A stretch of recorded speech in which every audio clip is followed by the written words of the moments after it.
এই মধ্যরাত্রির পরে অথবা আগামীকালকের সকালের ভিতর ইনশাআল্লাহ আমরা ওনাকে ইউকেতে অর্থাৎ লন্ডনে ওনাকে একটা নির্ধারিত হসপিটাল আমরা ঠিক করেছি, সেখানে আমরা ইনশাআল্লাহ ওনাকে নিয়ে যাব। দেশনেত্রী বেগম খালেদা জিয়ার বর্তমান শারীরিক অবস্থার আলোকে আমরা ইনশাআল্লাহ যদি সব কিছু ঠিক থাকে আমরা কাতার রয়্যাল এয়ার অ্যাম্বুলেন্সের মাধ্যমে দেশনেত্রী বেগম খালেদা জিয়াকে আজকে এই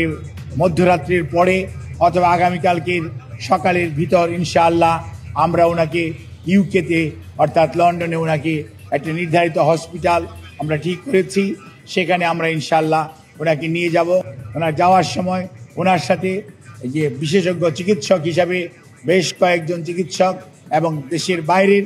2 জন চিকিৎসক ওনার সাথে থাকবেন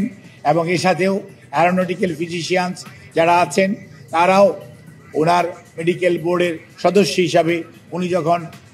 বিমানে থাকবেন যাতে ওনার যাত্রাপথ কোনো অবস্থাতেই কোনো ধরনের প্রতিকূলতার মধ্যেও যাতে ওনাকে সুস্থভাবে ওনার চিকিৎসা দেওয়া যায় সেই লক্ষ্যেই সকল প্রস্তুতি সম্পন্ন করে আমরা ইনশাআল্লাহ আজকে মধ্যরাত্রির পরে আগামীকালকে আর্লি মর্নিংয়ের মধ্যে বাংলাদেশ থেকে ওনাকে দেশের বাইরে নেওয়া হবে ঠিক মেডিকেল বোর্ডের পরামর্শক্রমে। আমরা সেজন্য আপনাদের মাধ্যমে দেশবাসীর কাছে আমরা দোয়া চাই। দেশ এবং দেশের বাইরে থেকে হাজারো মানুষ, লক্ষ লক্ষ মানুষের যে আকুতি সেইটির প্রতি শ্রদ্ধা রেখে আমরা আবারও বলতে চাই ইনশাআল্লাহ দেশনেত্রী বেগম খালেদা জিয়াকে সুস্থ করে তুলবে এবং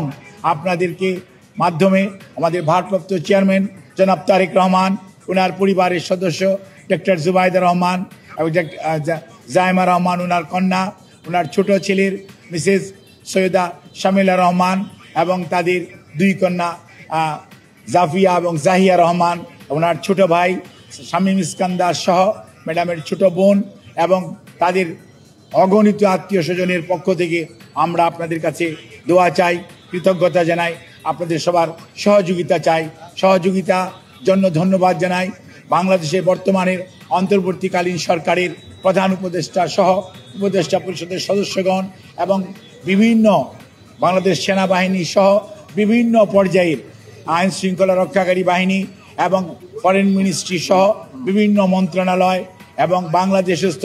Chinese embassy, Qatar embassy, Saudi embassy, UK embassy, Pakistan embassy, ভারতীয় এমবেসি আমাদেরকে যে ধরনের, ইভেন রাশিয়ান এমবেসি সহ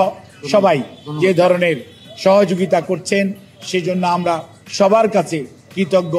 এবং আপনাদের মাধ্যমে দেশবাসীর কাছে দোয়া চেয়ে আমি আমার বক্তব্য শেষ করছি। আপনারা সবাই দেশনেত্রীর সুস্থতার জন্য দোয়া করবেন, এটি আমাদের ভারপ্রাপ্ত চেয়ারম্যানের আপনাদের মাধ্যমে সবার কাছে অনুরোধ। ধন্যবাদ সবাইকে। পরিস্থিতি কি একটু উন্নতি হয়েছে? পরিস্থিতি কি আগের থেকে